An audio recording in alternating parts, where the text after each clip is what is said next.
Alors, on parle de la foi authentique, mais surtout la quête ou la recherche. La quête, c'est ça c'est mieux dans mes notes, j'ai mis recherche. La quête d'une foi authentique, quand la vie et ses défis viennent tout foutre en l'air. Matthieu, hier, dans son témoignage, il nous a donné un aperçu un peu du volet tout foutre en l'air. Puis la complexité que ça l'amène quand vient le temps aussi, à travers tout ça, de continuer à croire que Dieu est bien intentionné. Puis ensuite, bien, les leçons qui nous sont enseignées à travers ça. Moi, aujourd'hui, je veux aussi, à travers les prochains 45 minutes, dont je devrais partir le timer, vous partager un peu de mon histoire, puis aussi amener des parallèles avec des personnages qu'on retrouve dans la Bible aussi. Mais mon focus ou mon intérêt, si on veut, est un peu plus au niveau de la quête de la foi authentique. Cette quête-là, c'est quoi la foi authentique? Puis là, chacun, vous pourrez vous appliquer ça en fonction de votre cheminement puis votre bordel, dépendant où vous vous retrouvez aujourd'hui puis qu'est-ce qui se passe pour vous.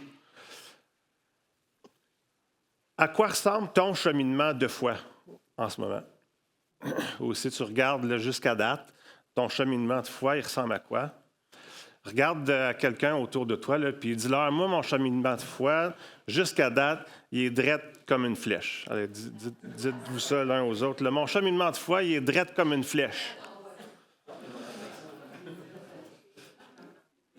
C'est ça qu'on va apprendre aujourd'hui, c'est ça qu'on va regarder, que le cheminement de foi, ça devrait être drette comme une flèche. Fait que si ton cheminement de foi n'est pas de même, bien, tu as besoin de te poser des questions par rapport à ta foi, parce que c'est supposé être de même. Mais, non, évidemment, ça n'a pas l'air de ça pantoute. C'est ça qui est le fun. Mais peut-être qu'on s'est fait dire que, d'une manière ou d'une autre, pas aussi direct que ce que je viens de dire là, mais quand même avec des différents mots ou avec des différentes histoires qui nous ont quand même fait penser ou donner l'impression que c'est quand même supposé avoir l'air à peu près de ça, mais peut-être avec des petits hauts et des bas, là, mais ça s'en va toujours tout droit quand même. Donc on va voir si c'est vrai ça ou non aujourd'hui.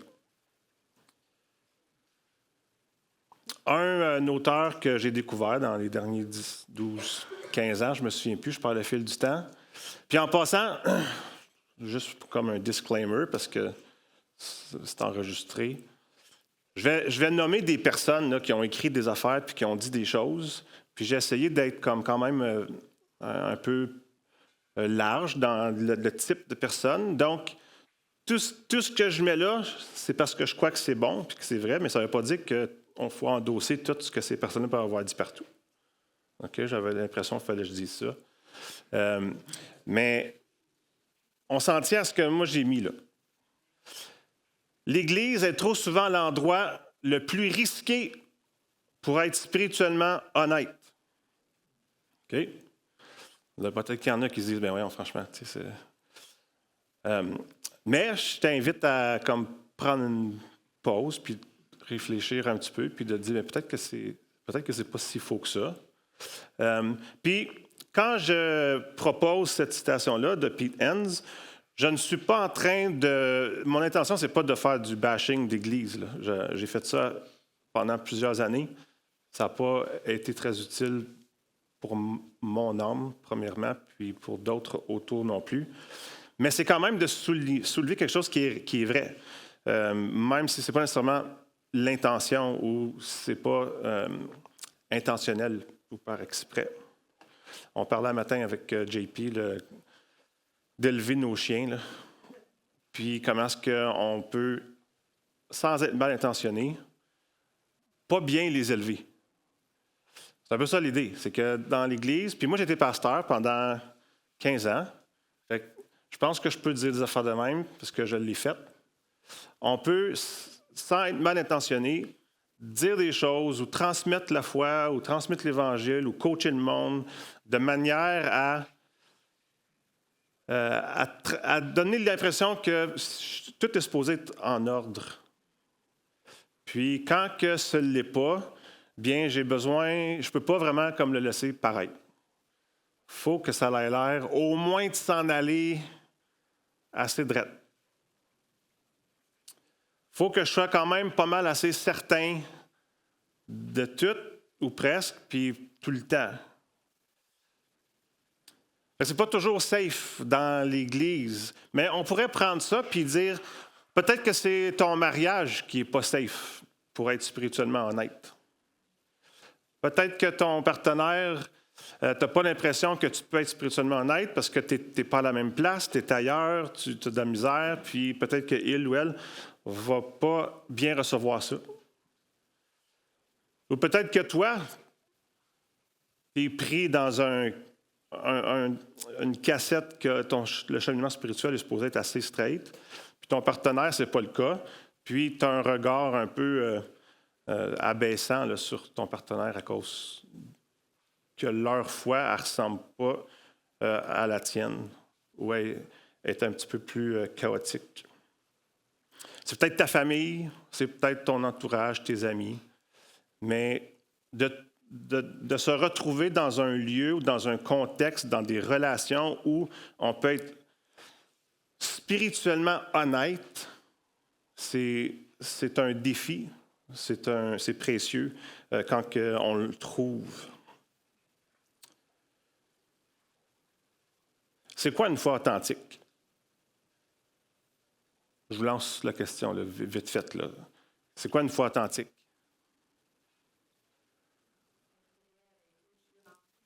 Être vrai avec où je suis rendu. Autre chose, n'ayez pas peur. Là. Ici, on n'est pas à l'église, fait que c'est safe.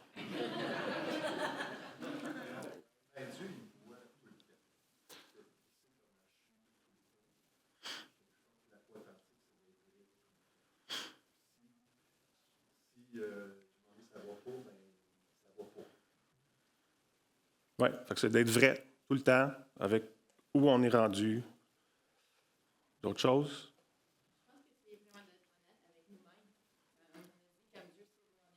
Oui.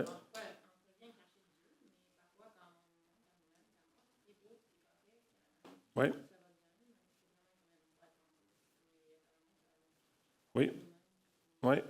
On va être honnête avec nous-mêmes, certainement. Ça commence là. On ne pourra pas être honnête avec les autres tant qu'on n'est pas. Mais d'être honnête avec nous-mêmes, avec soi-même, avec les autres, bien, c'est pas si facile que ça, encore une fois, parce que du moment qu'on divague un peu de la route bien tracée, on commence à se sentir mal, on a peut-être de la culpabilité, de la honte. Puis là, on se dit, je suis un vrai chrétien, Dieu peut-tu m'aimer comme ça? Pourquoi est-ce que pour moi, c'est pas aussi simple que pour l'autre? Pourquoi je me pose tant de questions? Puis là, on n'est plus sûr là, où aller avec notre lunch.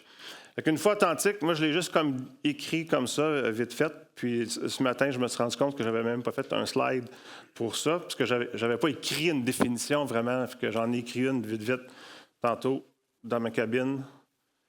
La foi authentique est spirituellement honnête. Okay, on commence avec ça. Donc, ça peut être compliqué même dans l'Église d'avoir une foi authentique.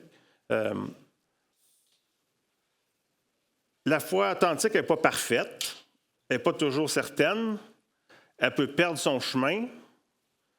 Ce qui la rend authentique dans tous ces moments, c'est de ne pas essayer de faire comme si elle était ailleurs que l'endroit où elle se trouve.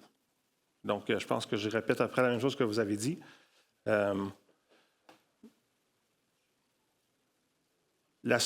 L'honnêteté spirituelle, l'honnêteté par rapport à où on est rendu, bien, c'est ce qui va donner une foi qui est authentique. Bien sûr, on parle pas de l'objet de notre foi, évidemment, qui Jésus, lui, ne change pas. Là. Il est ce qu'il est, il a fait ce qu'il a fait. Il nous invite à le suivre. Comme il y a des choses là que ça, ce n'est pas à propos de lui en ce moment, dans ce que je suis en train de dire, mais nous, notre authenticité à nous est à risque. La sienne, elle ne l'est pas. Puis justement, c'est quelque chose d'assez important à garder en tête quand on considère notre démarche de foi, mais aussi surtout quand on regarde celle des autres.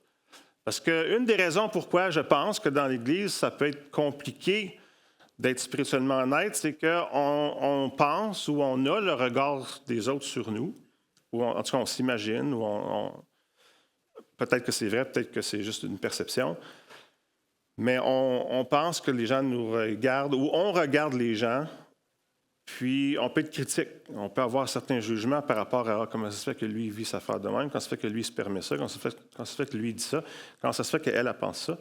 Tu n'es pas supposé dire ça, tu n'es pas supposé penser ça, tu n'es pas supposé penser ça à propos de Dieu. La Bible, elle ne dit pas ça de même. Puis là, tu sais, toutes sortes d'affaires. Puis là, j'ai complètement perdu mon fil d'idée où je m'en allais avec ça, parce que c'était pas dans mes notes. Tu n'es pas tout seul, Mathieu. C'est ça.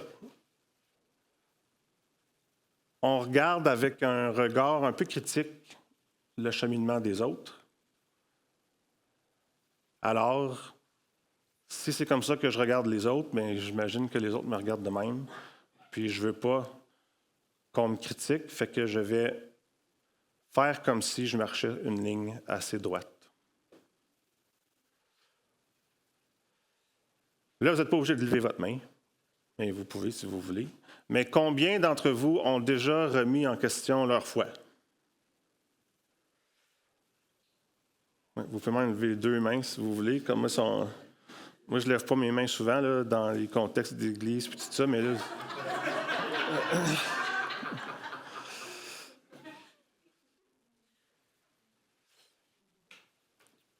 Peut-être que tu t'es senti ou tu te sens comme si tu es perdu là, dans un désert, incertain, où était Dieu ou où il est en ce moment, ou s'il va même être là demain.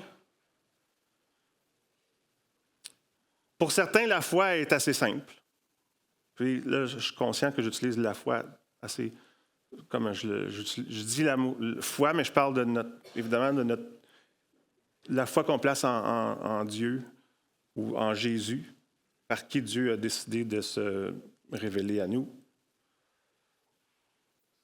Puis toute la démarche qui vient avec ça, et c'est la foi. Fait que pour certains, c'est simple. C'est un chemin où c'est plus ou moins constant. On ne se pose pas trop de questions.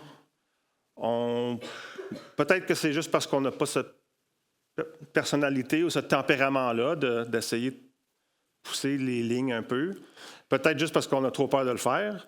Peut-être parce qu'on l'a fait à un moment donné, puis on s'est fait ramener à notre place assez vite fait, puis on n'ose plus dire rien. Mais je pense que pour la plupart d'entre nous, si on pouvait être honnête, et si on l'est, parce qu'on peut l'être dans le fond, on l'a remis en question, on s'est questionné par rapport à Dieu lui-même, puis à la véracité des choses qu'il dit, à savoir s'il est même présent dans notre vie, à savoir si on veut même continuer de marcher avec lui, parce que des fois, ça ne semble pas en valoir la peine plus que ça. Mais peut-être que pour toi, ce n'est pas si complexe. Peut-être que pour toi, c'est tumultueux, puis c'est vraiment comme bordélique totalement. Moi, j'aime le mot chaos, chaotique. C'est le mot qui me rejoint le plus quand je pense à ma vie. Mathieu, lui, en fin de semaine, vous l'avez peut-être entendu utiliser le mot comme un tsunami. C'est assez intense, là. Peut-être que toi, c'est un mot différent. Fait que, on va regarder quelques citations vite faites, d'autres que d'autres personnes ont dit. Ensuite, je vais ouvrir un peu mon histoire, puis on va plonger après ça à faire des comparaisons de notre propre vie avec des personnages bibliques pour se rendre compte que tout est tigidou là, quand que notre foi est comme vraiment pas cute, là, pas en tout. OK? Un auteur que j'ai découvert juste en me préparant, puis j'ai commencé à écouter son podcast aussi que j'ai bien aimé, A.J. Swoboda. La déconstruction, puis le mot déconstruction, peut-être qui l'a déjà entendu ici, à ce point-ci, là, ça fait quand même une dizaine d'années que ça court, là, douzaine d'années, OK. Fait que aujourd'hui, en 2025, il y a bien du monde qui sont tannés de ce mot-là, qui sont fatigués de l'entendre, c'est correct.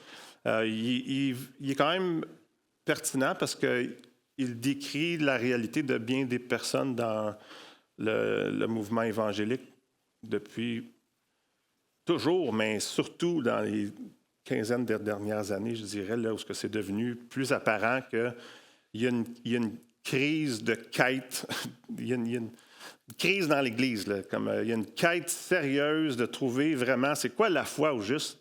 Puis il y a un méchant paquet de monde qui ont comme juste dit, garde, moi, ça ne marche plus, ça ne fait plus de sens cette affaire-là. Je débarque, je décroche, ça se voit dans bien des endroits.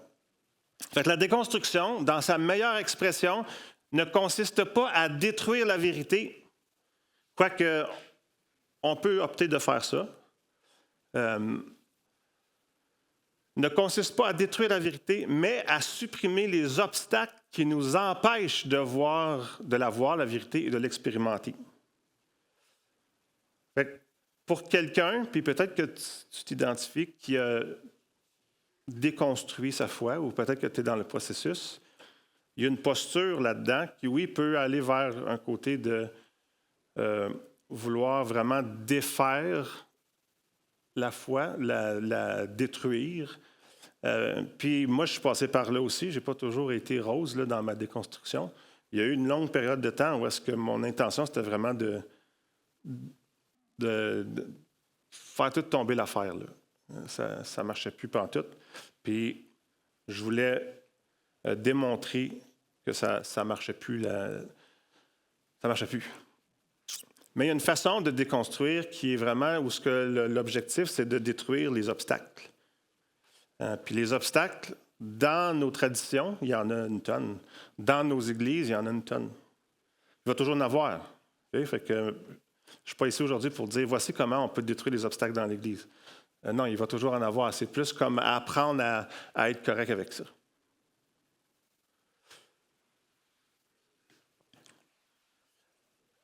Tim Keller, lui, je l'ai inséré là-dedans pour faire plaisir à tout le monde. Mais j'aime bien Tim Keller aussi. Une foi sans quelque doute est comme un corps humain sans aucun anticorps. Les personnes qui traversent la vie sans se poser de questions difficiles sur leurs croyances se retrouvent démunies face à une tragédie ou aux questions pointues d'un sceptique. Puis là, on pourrait ajouter dans des tragédies, ça le dit, là, mais des situations difficiles ou juste quand on arrive à un point où est-ce que nous-mêmes, notre propre cerveau, notre propre âme commence à poser des questions, on est pris de court pas mal, puis on ne sait pas quoi faire avec ça. Henry Nouwen, un autre auteur que j'ai découvert à travers mes années là, d'essayer de figurer où est-ce que je m'en allais avec mon lunch. Le voyage à travers la souffrance et le doute peut nous transformer en personnes compatissantes. Lorsque nous avons lutté avec Dieu dans notre douleur et que nous l'avons trouvé fidèle, nous avons quelque chose à offrir aux autres. Le livre « The Return of the Prodigal Son » de Nouwen, il a écrit ça il y a longtemps, mais c'est le premier livre que j'ai lu l'été 2023, là, quand Dieu a comme ranimé ma foi. Puis je l'ai bien apprécié. Ça me fait penser un peu au témoignage de Matthieu hier, quand je lis ça. Bon, Pitens. Le doute est l'instrument de Dieu. Il arrivera en son temps et viendra de lieux inattendus, des lieux échappant à votre contrôle. Et quand il arrivera, résister à l'impulsion de fuir ou de combattre. Ça, c'est ça qu'on n'a peut-être pas appris dans notre cheminement de foi. Ce qu'on a reçu, c'est peut-être plus comme non, le doute, comme on fuit ça comme la peste, puis on fait comme si c'était pas là, puis on trouve tout de suite les réponses certaines. On va tout de suite demander à quelqu'un de nous dire que nos doutes sont pas bons. Mais j'aime comment ce que Enns ici nous invite à accueillir. Quand il arrivera, résister à l'impulsion de fuir ou de combattre. Traversez-le avec patience, honnêteté et courage, peu importe le temps que ça prendra. Peut-être que pour toi, le temps, ça va être quelques jours, peut-être quelques semaines. Moi, ça a été, on va dire, une douzaine d'années. Ça peut être long. Le but ici, encore une fois, pour ceux qui voudraient peut-être contrer un petit peu, c'est pas d'encourager le doute. C'est pas comme si le doute, c'est un trophée cool, là, puis c'est quelque chose de hip, là, qu'il faut comme... C'est de dire, ça va venir, ça fait partie du cheminement de foi. Fait qu'au lieu de se compter des farces, puis de faire comme si ça ne l'était pas, bien, on peut l'accueillir. On peut même comme l'embrasser, puis de dire, OK, c'est un instrument de Dieu. Même si je suis dans un espace où est-ce que je ne reconnais plus Dieu, mais on passe à travers, avec patience, honnêteté, courage. Quand on arrive de l'autre côté, moi, aujourd'hui, lire quelque chose comme ça, c'est comme, ah ouais, je peux un peu m'identifier. Peut-être, si tu n'as pas vécu ça, ça peut sembler un peu plus déconnecté, mais ton tour va venir, puis tu pourras te rappeler de ça. Rachel Held Evans, elle est décédée il y a quelques années, très jeune, dans la trentaine, mais elle avait quand même des belles réflexions à écrire. Le doute est un animal difficile à maîtriser, car il exige plus de foi que la certitude. La certitude est facile. La certitude est finale. La certitude est nette et propre et ne laisse aucune place à la réalité désordonnée ou à la contradiction. La foi, en revanche, est désordonnée. Ça, je trouve ça très, très beau, dit comme ça. On essaie beaucoup d'être dans la certitude. Mais la foi, elle, c'est pas... sa démarche se fait dans le chaos, pas dans la certitude. À quoi ressemble ton cheminement de foi? Ça, c'est à peu près le mien, là, à date. Puis c'est même pas, c'est ça, c'est pas une ligne droite que tu peux faire en insérant une flèche là, dans ton PowerPoint, mais ça, j'ai pris comme ma souris, puis je l'ai dessiné de même. Fait que ça a vraiment l'air de comme ça un enfant où mon chien avait mis la main sur ma souris. Ça s'apparente peut-être un petit peu, oui. Ouais.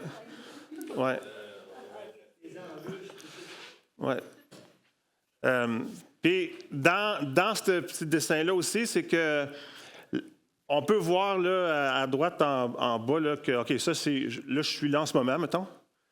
Mais à travers ça, c'est pas clair, ça a commencé où. Ça, tu sais, c'est très... tout sauf une ligne droite. Mais moi, je vous suggère que ça, c'est la foi authentique. Et que c'est dans ça qu'on découvre Dieu, puis que Jésus se révèle à nous dans tout ce qu'il veut apporter. Dans la ligne droite, on manque à peu près tout. Ah oui, j'écoutais dans le podcast que j'écoutais cette semaine, justement, avec AJ Swoboda. Il dit à un moment donné, comment est-ce qu'on appelle quelqu'un qui connaît tout plein de choses à propos d'une personne sans connaître la personne? Un imposteur? Un quoi? Historien? Ouais. Lui, il a dit un stalker. C'est ça que tu as dit? Oui. Oui, un stalker. Fait que là, bien sûr, on parle, on jase, là, comme, mais c'est comme si la ligne droite, c'est un peu ça, on est des stalkers. On sait toutes les choses là, qu'on est supposé savoir puis dire, tout ça, mais c'est à peu près tout. On ne connaît pas grand-chose d'autre.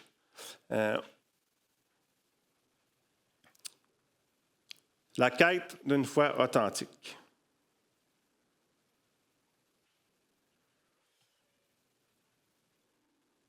Moi, pendant longtemps, la ligne était droite dans ma tête parce qu'elle était supposée l'être. Puis j'ai vraiment eu l'histoire typique, là. J'ai grandi dans l'Église. Peut-être que toi, tu as grandi dans l'Église aussi. C'est un... Je sais, même aujourd'hui, je ne sais pas si je dirais que c'est une bonne affaire ou non de grandir dans l'Église, comme c'est flou dans ma tête encore. Mais c'est pas important.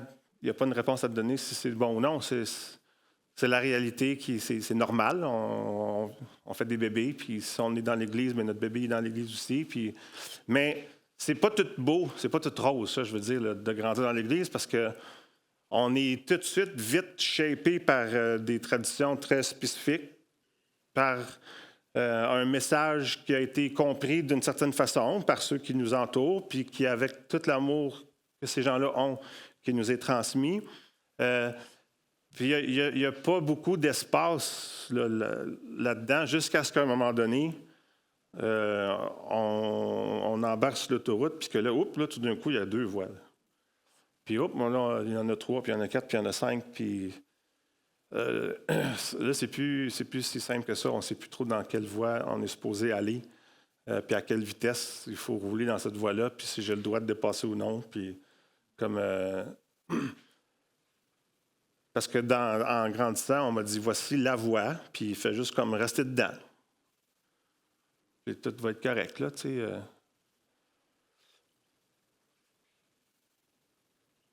Moi, dans mon parcours, dans ma déconstruction, puis dans mon décrochage un peu de l'Église, tout ça, une des choses que j'ai faites, c'est que j'avais tellement peur de mettre mes enfants dans une voie, fait que j'ai comme pas, je les ai pas mis dans aucune voie vraiment, là, ou en tout cas c'était flou, puis j'ai pas insisté sur grand-chose par rapport à la foi, je veux dire. Là, à partir du moment que moi, je suis vraiment rentré dans la période de ma vie où est-ce que j'étais comme non, ça marche plus l'affaire, ça fait plus de sens. Là, comme ce qu'on m'a légué, là, il y a trop de bobos, il y a trop de problèmes là-dedans. Là, je me dis, moi, je ne ferai pas ça à mes enfants, là, c'est bien trop compliqué. Encore là, je ne suis pas en train de dire que j'ai fait la bonne affaire, là, mais c'était ça le réflexe de dire non, moi, je veux que mes enfants, dès le début, là, sachent qu'il y a plusieurs voies, là, puis il faut que tu figures ton affaire.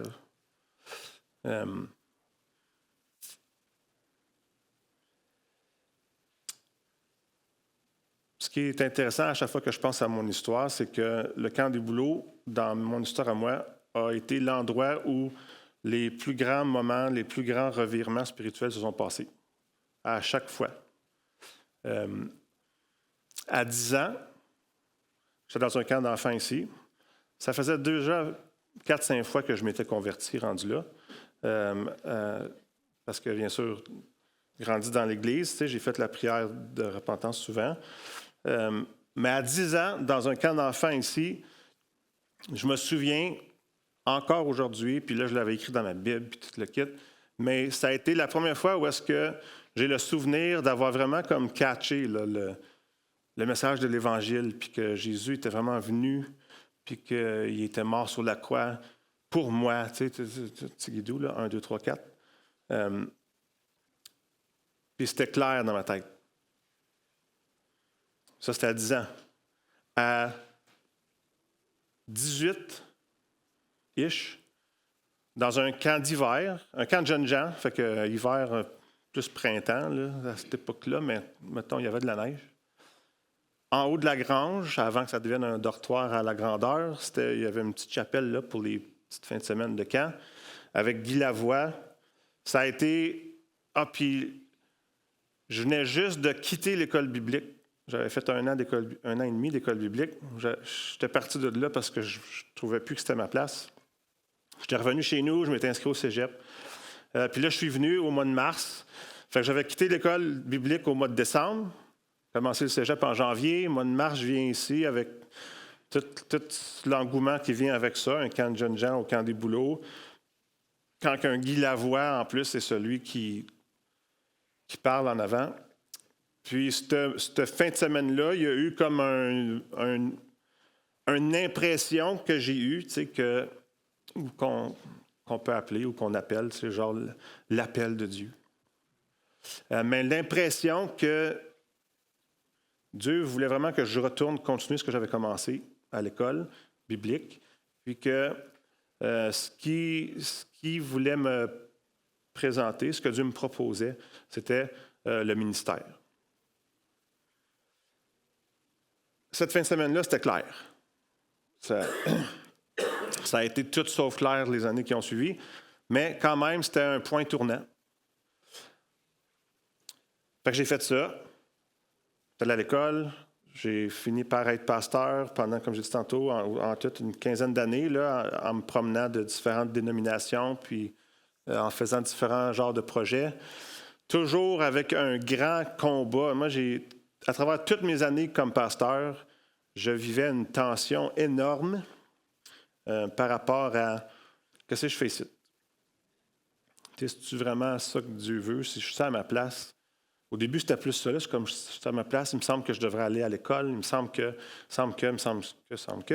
Puis là, plus j'avançais comme pasteur, puis plus je prenais de l'expérience, puis là, je me retrouvais dans une église où j'étais le pasteur. Là, c'était comme. Moi, je suis vraiment tout seul. Là. Tu sais, je me sentais tout seul. Puis pourtant, je ne l'étais pas vraiment, mais la tension était toujours là. Il y avait toujours quelque chose qui faisait en sorte que je n'étais pas bien. Là, je cherchais autre chose. Fait que là, je cherchais un autre genre de ministère. Quelque chose qui était un peu plus excitant, quelque chose qui poignait plus, qui allait marcher. Ça va marcher. Fait que j'ai quitté l'église où j'étais, j'étais allé joindre une autre affaire. Ça n'a pas marché. Fait que ça a été bien compliqué, mes 15 ans. Il y a eu des dimanches où je prêchais, puis je croyais même plus en Dieu ce dimanche-là. Puis le dimanche d'après, j'étais correct. Le dimanche d'après, je ne l'étais plus. Fait que, tu sais, ça s'est étiré sur... Ma déconstruction a commencé très, très tôt. Mais au début, c'était plus comme juste...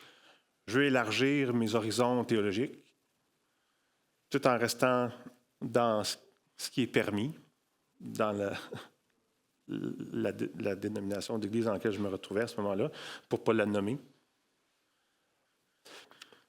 Mais non, mais pour vrai, c'était ça mon appartenance, c'était l'association, puis ça a été bien correct. Là. Puis regarde, aujourd'hui, c'est là que je me retrouve, que je retourne. Fait que là, il y a eu comme une grosse tranche après ça là, de complexité de ma foi. Puis, à un moment donné, là, j'étais tellement rendu comme écœuré de toute l'affaire. C'était rendu compliqué dans ma tête, même par rapport à la relation que j'avais avec l'Église locale. Que je suis arrivé au point en printemps 2021 où est-ce que, pour moi, ce que Joshua Harris, qui était aussi un pasteur qui avait décroché, il avait écrit ça, lui, dans un post, puis pour moi, c'était comme, ouais, ça fait du sens. Fait que printemps 2021, je suis arrivé à la conclusion, finalement, selon tous les critères que j'ai pour définir c'est quoi un chrétien, moi, j'en suis plus un. C'était comme, je n'en suis plus un et je n'ai plus aucun intérêt à en être un, comme j'en ai plus rien à foutre. J'étais tanné, fatigué. C'était comme, non, c'est fini. Là. Je voulais juste comme complètement me détacher puis me retirer de ça. Je suis toujours resté intéressé à jaser de la foi puis de la dimension spirituelle de nos vies. Mais à partir de ce moment-là, là, j'étais comme totalement hands-off, décroché. C'est la seule façon que j'avais d'arrêter d'être tourmenté dans ma tête par rapport à bien des choses.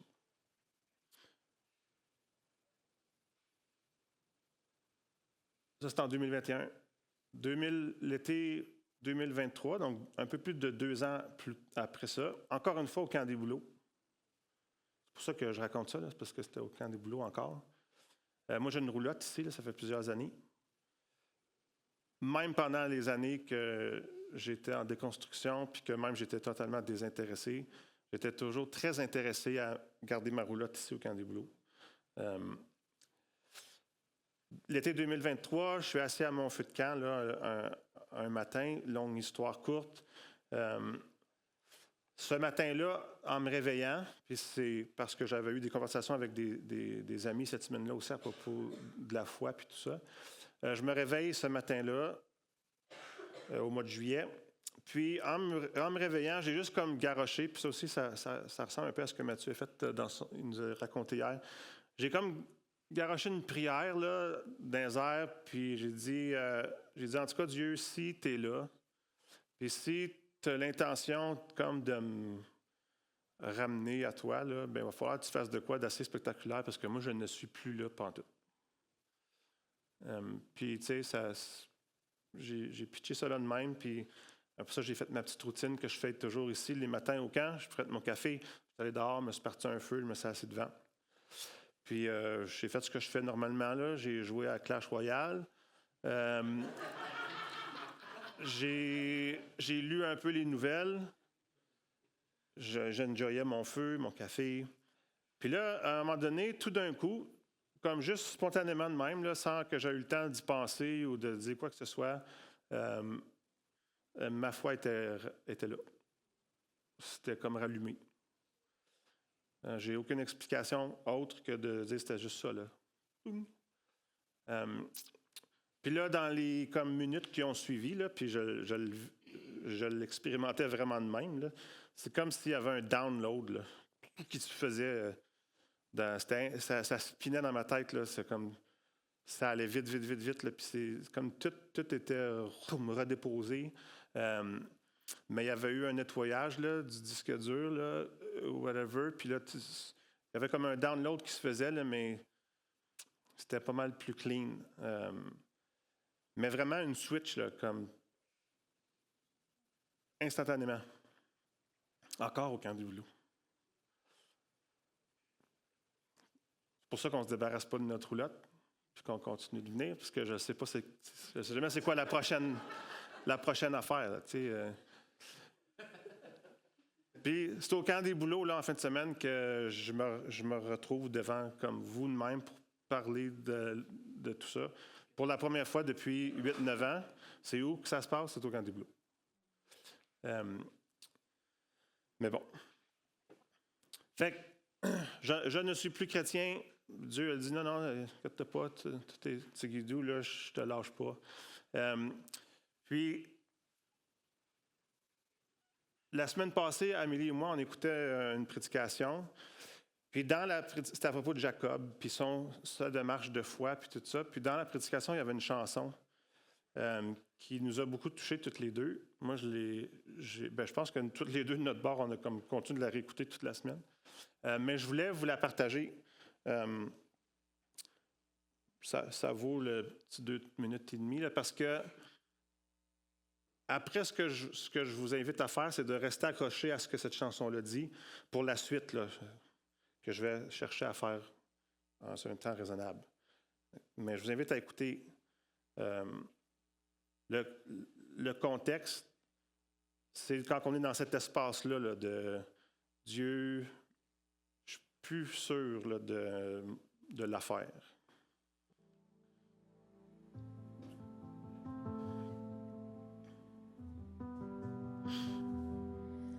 J'ai souvent cru que seul amour ardent toujours pourrait durer. Consumé par tous mes rêves d'enfant, je me suis enfumée. Mais tu es là. Et sans fin tu recolles les morceaux de mon cœur brisé. Chaque pas que tu lances vers moi m'éloigne de ton cœur. Et tous les mots doux sortant de ta voix pour moi ne sont que l'heure. Mais tu es là. Qu'un violence de mes peurs. Tu me rappelles. Tu m'aimes sans trêve. Tu me lâches pas. Quand pour toi je peine à ouvrir mes bras. Qu'importe si je ne le comprends pas. Pourquoi t'en donner pour quelqu'un comme moi? Tu m'aimes quand même sans me laisser le choix.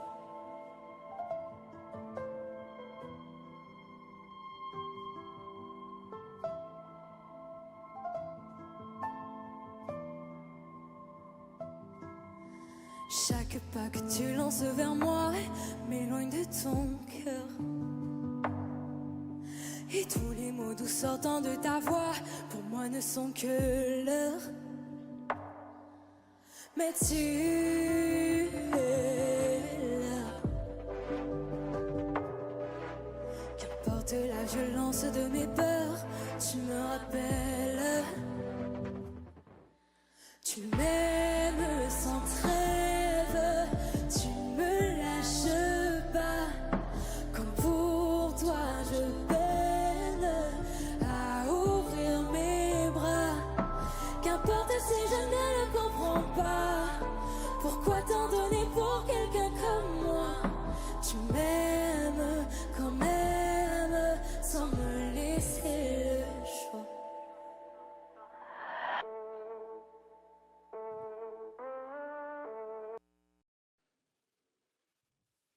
Une partie de la chanson qui me touchait particulièrement, c'est quand elle mentionne, tu sais, quand pour toi je peine à ouvrir mes bras, tu sais, comme quand c'est rendu même difficile là, d'ouvrir mes bras, tu sais, pour accueillir Dieu, pour moi aimer Dieu, mais lui, tu m'aimes quand même, sans me donner le choix.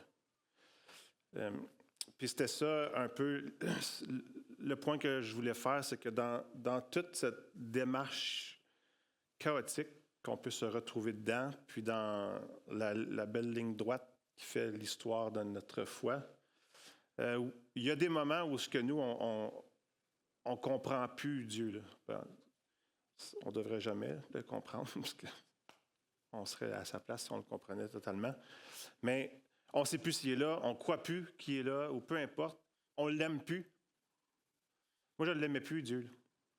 J'avais ma break-up song de Dua Lipa, We're Good.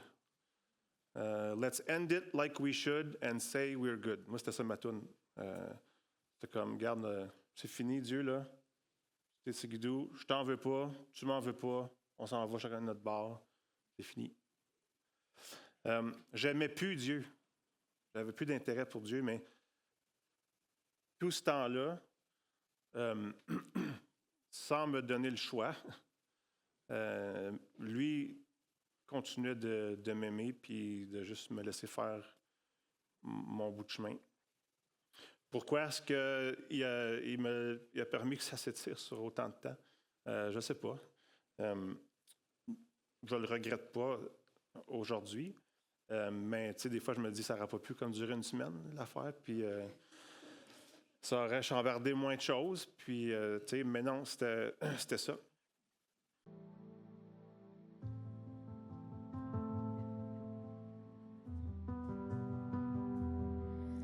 J'ai souvent cru que seul amour ardent toujours pourrait durer.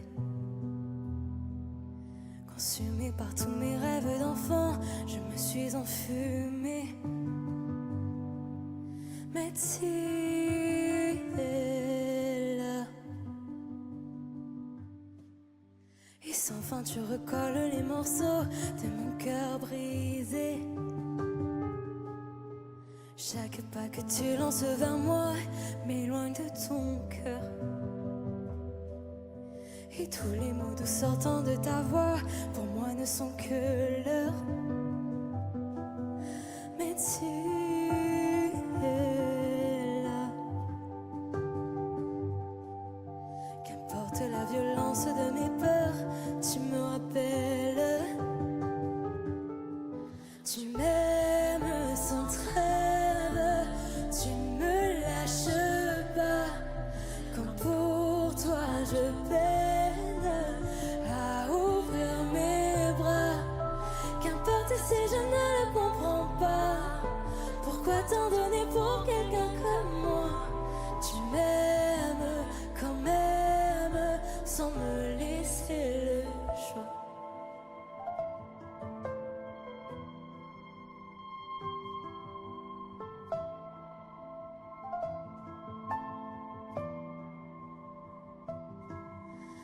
Chaque pas que tu lances vers moi m'éloigne de ton cœur.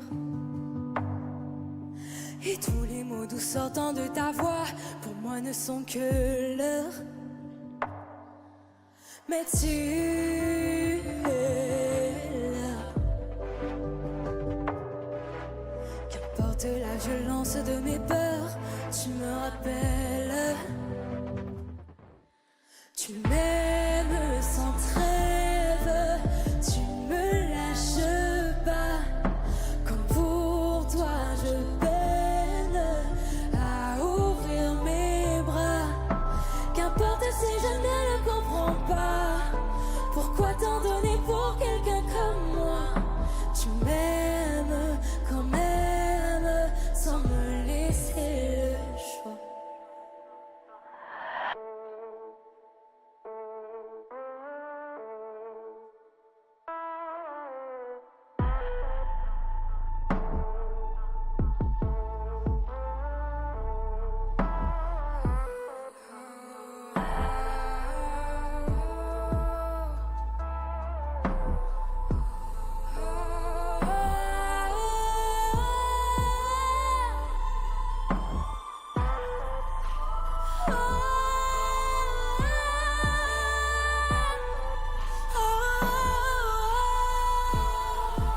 Sans me laisser le choix.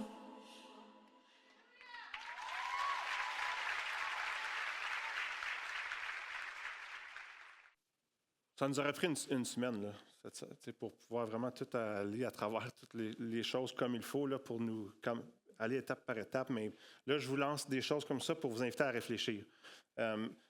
Je vais essayer de nous amener là, à une fin.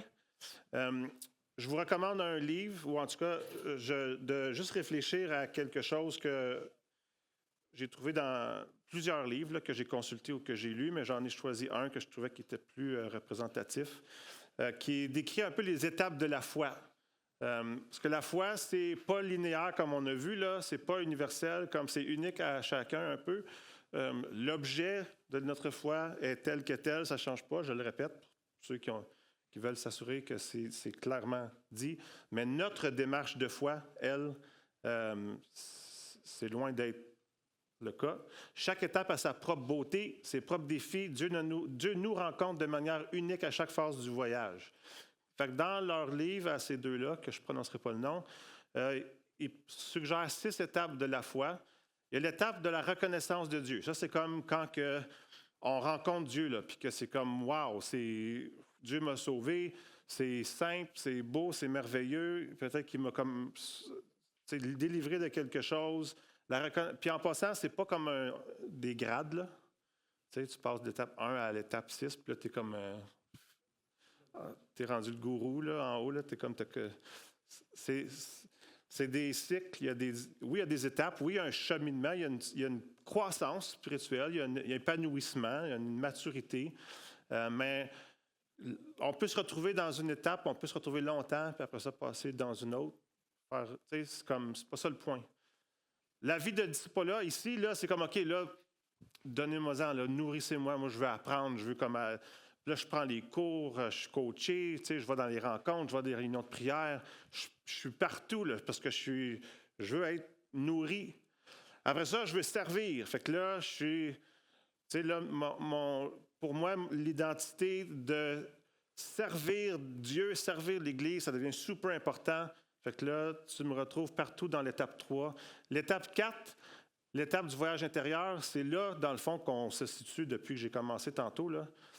Ça, c'est vraiment le mur. L'étape 4 est décrite comme étant on frappe un mur une crise de foi qui suscite des questions, des doutes, même des sentiments de désillusion. Ici, les individus peuvent se sentir éloignés de Dieu ou commencer à remettre en question les croyances qu'ils tenaient auparavant pour acquises. Ce mur est douloureux, mais nécessaire, car il nous oblige à affronter nos limites et nos idées préconçues sur Dieu. Par l'introspection, nous commençons à lâcher prise et à approfondir notre confiance dans la présence de Dieu, même dans l'incertitude. Il y a le voyage extérieur qui, après ça, nous amène à une démarche de foi beaucoup plus humble, calme, sans être autant déchiré par toute la tension entre « je suis supposé être certain, mais je ne le suis pas ». Et là, rendu ici, cette tension-là n'est plus. Puis la dernière étape, la vie d'amour, où est-ce qu'on peut enfin, de façon très libre, se tourner vers les autres. Parce qu'on a fait, il y a bien du ménage qui s'est fait, puis je peux avoir un regard sur l'autre qui n'est pas en fonction de qu'est-ce que cette personne-là croit ou croit pas, comment est-ce qu'elle verbalise ce qu'elle croit ou ce qu'elle ne croit pas, qu'est-ce qu'elle fait ou ce qu'elle ne fait pas, dans quelle église elle va ou ne va pas. C'est comme tout ça, c'est plus ça qui est l'important. Bon, ça, je vous laisse la description de l'étape 4 là. Je veux juste vite, puis j'avais plusieurs personnages bibliques que je voulais qu'on regarde, mais comme je dis, c'était irréaliste mon affaire. C'est comme un par jour. Mais je vais regarder un psaume, OK? On va regarder un psaume que... Non, c'est pas vrai, on ne regardera pas le psaume. Je vais en nommer une couple de ces personnages-là, juste pour vous inviter à penser à leur histoire, puis peut-être y retourner par vous-même, OK? Parce que des grands noms là, de l'histoire biblique qui n'ont pas toujours été sûrs de leur affaire avec Dieu. Jacob, premièrement, qui a eu une démarche de foi assez particulière, avec une mère qui lui a transmis quand même des idées un peu farfelues à propos de comment aller soutirer des choses que tu veux avoir, mais quand que c'est pas toi qui devrais l'avoir, puis un peu de la tromperie. Jacob, il s'est retrouvé plus tard chez son oncle, le frère de sa mère, qui lui aussi avait appris les mêmes leçons que sa mère. Puis lui aussi, il faisait la même chose. Fait que Jacob, il s'est fait avoir de différentes manières. Fait que déjà là, un petit peu désillusionné à un moment de l'affaire. Tu travailles fort parce que tu es amouraché d'une femme, puis tu donnes 7 ans de ta vie pour avoir cette épouse-là. Tu te réveilles le lendemain matin, puis c'est sa sœur qui avait été mise dans ton lit, et non elle. À savoir comment ça se fait qu'il ne s'en était pas rendu compte, ça. Le vin devait être bien bon. Mais quand même, c'était croche. Mais finalement, il a réussi à avoir Sarah Rachel quand même. Il a fallu qu'il travaille encore. Puis là, il s'est retrouvé avec des servantes aussi, avec qui ces femmes ils ont dit couche avec elle pour avoir des enfants. Puis comme moi, je suis fier de t'en donner. Tu sais, c'est comme. C'est tout sauf une belle ligne droite, là. Puis il s'est retrouvé avec 12 enfants, lui, là, puis dysfonctionnel au bout de la machine, comme ça n'allait pas bien. Puis à un moment donné, il quitte son oncle Laban, où il a fait sa fortune, là, puis où il a eu ses enfants, puis ses femmes.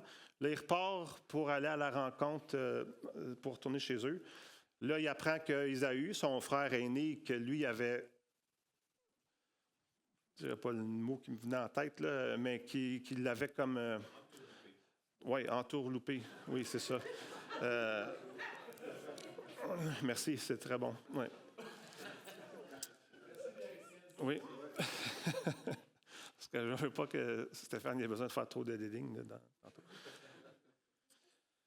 Puis là, Jacob, il rencontre Dieu une nuit, puis, ou en tout cas Dieu, ou un ange de Dieu, ou une personne que Dieu a envoyée pour le représenter, peu importe. Puis là, ils se battent toute la nuit. Puis Jacob, il est comme... Il est bon, là, il réussit à comme le retenir, là, ou la retenir, cette personne-là, cette force-là, parce que c'est comme maintenant, moi, ça ne va pas juste m'arriver de même, puis commencer à me fesser dessus, puis t'en aller, puis pas. Fait qu'il y a un combat. Finalement, cette entité-là, cette personne-là, Dieu, qui est venu rencontrer Jacob, là, il dit là, tu vas faire que tu me lâches. Fait qu'il donne un gros coup, il déboîte la hanche à Jacob pour un peu comme qu'il laisse aller. Puis là, il renouvelle l'identité de Jacob en lui donnant un nouveau nom, Israël. Puis ce que je trouvais intéressant, puis c'est aussi dans une prédication que j'écoutais avec Amélie à propos de Jacob. Jacob avait toujours été un petit peu fuyard, tu sais, comme il se cachait derrière sa maman. Après ça, il se cachait derrière des tromperies. Là, quand il repartait avec toute sa gang, puis qu'il a appris qu'Ésaü s'en venait à sa rencontre, lui, il se disait à Ésaü, c'est sûr qu'il m'haït la face. Lui, quand il va me rencontrer, il va tuer tout le monde. Il va s'en aller avec mes vaches, puis mes ânes, puis tout ça. Fait qu'il envoie en avant de lui, tu sais, un peu de troupeau, là, pour dire, regarde, Ésaü va voir ça, puis ça va un petit peu le calmer. Après ça, il envoie comme des servantes, des serviteurs. Après ça, là, il commence à placer sa famille en rang pour les envoyer eux autres aussi en avant. Puis pendant ce temps-là, il est comme... Tu sais, si mon frère il est fâché, là, il va s'en prendre à tous eux autres. Tu sais, puis par le temps qu'il arrive à moi, si je suis chanceux, il va être satisfait.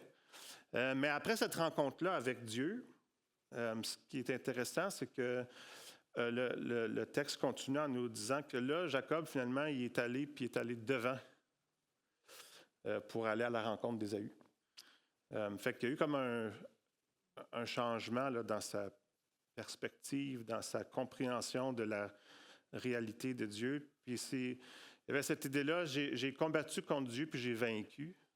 Fait que qu'est-ce qu'Ésaü peut me faire? Je suis sorti vivant d'un combat avec Dieu. Qu'est-ce qu'Ésaü peut me faire? Qu'est-ce qu'un homme peut me faire? Qu'est-ce que cette situation-là peut me faire? Vous vous souvenez sûrement de Jonas. C'est quand même quelque chose là, de se faire inviter par Dieu à aller parler à un peuple méchant puis dire « Hey, Dieu vous aime ». Tu sais, tout le kit, puis repentez-vous, Dieu va vous pardonner. Jonas n'était pas trop content de ça, parce qu'il ne trouvait pas que c'était juste. Mais il est allé le faire quand même. Dieu ne l'a comme pas donné le choix de se retrouver là. Il prêche le message qu'il est supposé prêcher. Après ça, il s'en va s'asseoir en haut d'une colline, puis il attend le jugement. Parce que Jonas, lui, dans sa compréhension de Dieu, Dieu, à ce point-ci, il est supposé anéantir ce peuple-là méchant, même si je lui ai parlé là, de l'amour de Dieu et tout ça. Fait que Jonas a une compréhension X de Dieu, puis il s'attend à ce que Dieu agisse comme ça, mais finalement, c'est pas ça qui arrive. Dieu agit complètement différemment de ce que Jonas il pensait que Dieu était supposé faire. Puis là, il n'est pas content de ça. Il veut mourir. Comme, Dieu, t'es trop... je ne comprends pas comment est-ce que tu peux être aussi bon comme que tu l'as été envers un peuple aussi méchant. J'en peux plus. Enlève-moi la vie. Là, comme, C'est souvent des événements de même, peut-être pas aussi dramatiques que celle de Jonas, là, mais qui kickstart une démarche de déconstruction, là, comme le Dieu qu'on m'a dit qui était supposé être X, Y, Z. Ça ne marche plus de même. Là. Comme ça ne fait pas de sens dans la réalité. Là. Puis fait que soit que je continue de faire assemblant, puis je ferme les yeux, puis non, c'est correct, ou j'embrasse la réalité, puis que là, le défi devient de dire, OK, mais là, Dieu, toi, ça marche comment là-dedans? Puis je veux comprendre ça, et non pas chercher à tout prix à rester dans une compréhension fixée de qui tu es. Mais je ne veux pas non plus redéfinir qui tu es pour que ça vienne me satisfaire. Tu sais, je veux juste comme embrasser la réalité de ce que je vis, de qui je suis, où je suis rendu, puis t'inviter là-dedans. Élie, la même chose, vous irez lire Élie, après une grande victoire, il se retrouve dans le désert. Il pense qu'il est tout seul au monde. Il veut mourir. C'est beaucoup des hommes que Dieu a fait des grandes choses avec eux autres qui se retrouvent à une place où ils veulent juste comme mourir. Là. Moi, c'est fini, j'en veux plus, ça fait plus de sens, ça marche plus pour moi. Moi, j'ai pas demandé la mort, là, mais c'était comme, non, c'est fini, là, ça fait plus de sens, j'en veux plus de ça. On peut lire à propos de Pierre aussi, puis comment est-ce que lui aussi, tout est devenu weird. Là. Jésus, tu es supposé être comme nous délivrer. Tu es supposé être un warrior. Mais non, tout en plus, tu tournes l'autre joue. Tu t'en vas te faire tuer sur une croix comme ça ne marche pas. Thomas, après la résurrection, tout le monde a beau lui dire « Jésus est ressuscité, on l'a vu. » C'est comme « Non, moi, tant que je ne le veux pas pour moi-même, je ne croirais pas. » Tous des parcours différents. Mais dans chacune de la vie de ces personnes-là, Dieu les a rencontrés. Puis il ne les a pas chicanés à cause de la complexité de leur foi. À chaque fois, il les a invités à goûter à qui il est dans leur réalité. En tout cas, je finis en vous invitant à 5 petites choses, puis je ne les développe pas, je laisse les nommer. Peu importe où tu es aujourd'hui, peu importe la complexité de ta foi, des choses que j'ai apprises qui sont importantes. 1, c'est important de créer de l'espace pour de la réflexion. Il faut réfléchir, il faut se poser des questions, il faut laisser les questions qu'on a faire leur démarche. Il faut accepter l'attention. Si on n'accepte pas l'attention, on est foutu, là. Isole-toi pas. C'est important de rester entouré, de s'entourer, d'avoir des personnes avec qui on peut discuter. Des fois, ça en prend avec qui on peut dire comme n'importe quoi, puis si personne va nous en vouloir. Des fois, ça en prend qui peuvent un peu comme nous challenger, là. Explore la Bible. Explore les ressources, comme pour t'aider à réfléchir. Mais surtout, ne crains pas le processus. Embrasse-le, puis mets ta confiance en Dieu si tu crois encore en lui. Si tu n'y crois plus, bien, crains pas le processus. T'es où est-ce que tu es rendu? C'est correct. Dieu t'aime quand même. Puis s'il y a à te ressaisir, il va le faire. Fait que c'est ça. Je prie. Merci Dieu pour l'opportunité d'être ensemble. Alors, il y a tellement de choses que tu veux nous transmettre que le petit peu que j'ai pu faire ce matin puisse venir faire son bout de chemin en chacun de nous, de nous encourager. Amen.